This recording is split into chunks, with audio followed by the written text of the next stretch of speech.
Salam sejahtera Malaysia, terima kasih kerana menonton video-video dalam channel ini. Sebelum kita mula, jangan lupa untuk tekan tombol subscribe, share, like dan komen. Let's go! Salam sejahtera dan salam perpaduan kepada seluruh rakyat Malaysia. Berita malam ini dipetik daripada syahbudin.com.net bertajuk Tukar kerajaan tak mustahil, tapi tersangat-sangat sukar mungkin boleh jadi kenyataan jika pemimpin Sarawak diangkat calon PM. Berita penuh.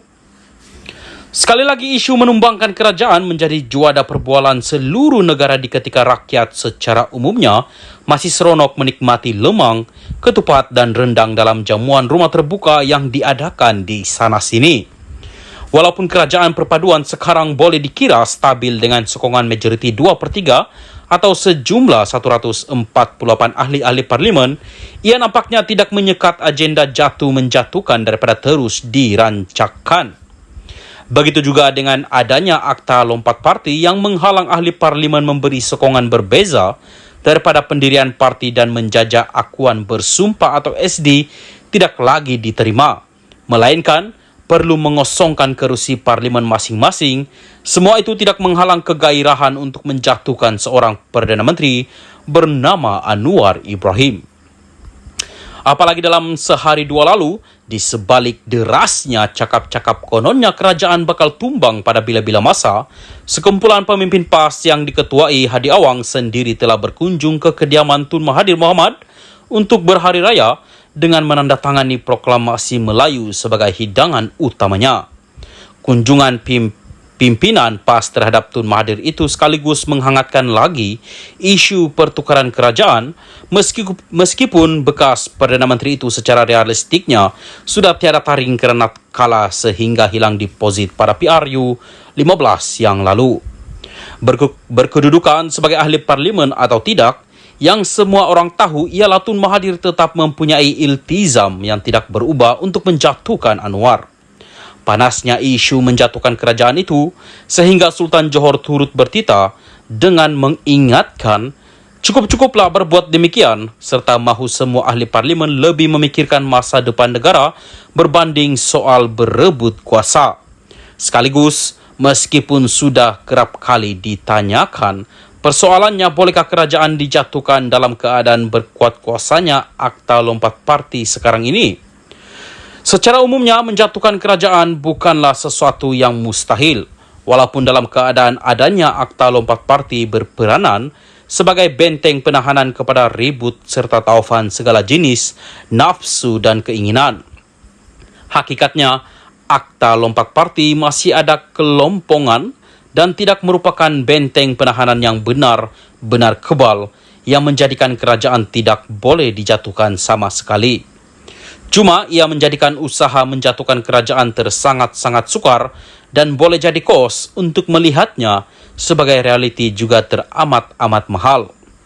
Pihak yang mahu menjatuhkan kerajaan mestilah sedia membuat tawaran yang luar biasa serta dalam masa yang sama mestilah juga ada sejumlah ahli parlimen yang mempunyai keberanian luar biasa untuk membuat tindakan yang sama sekali di luar jangkaan sesiapa.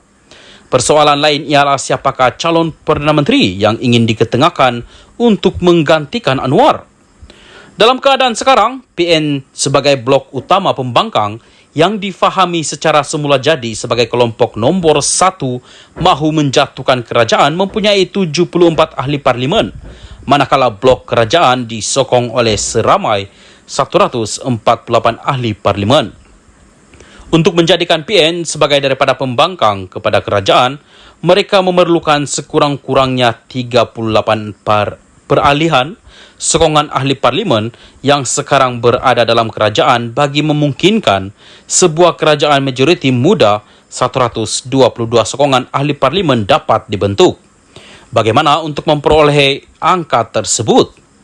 Oleh kerana ada Akta Lompat Parti, perahlian sokongan ahli parlimen secara individu tidak lagi terpakai. Sebaliknya, mesti parti yang membuat keputusan tersebut. Dalam hal ini, mahu tidak mahu, sebagai permulaan, PN mesti mampu memancing dan meyakinkan GPS di Sarawak 23 ahli parlimen dan GPS 6 ahli parlimen serta warisan 3 ahli parlimen di Sabah untuk mengumumkan penarikan sokongan mereka daripada kerajaan perpaduan. Bermakna, jika itu berjaya dilakukan, matematiknya ialah 74 tambah 23 tambah 6 tambah 3, iaitu blok pembangkang sudah mempunyai sokongan 106 ahli parlimen.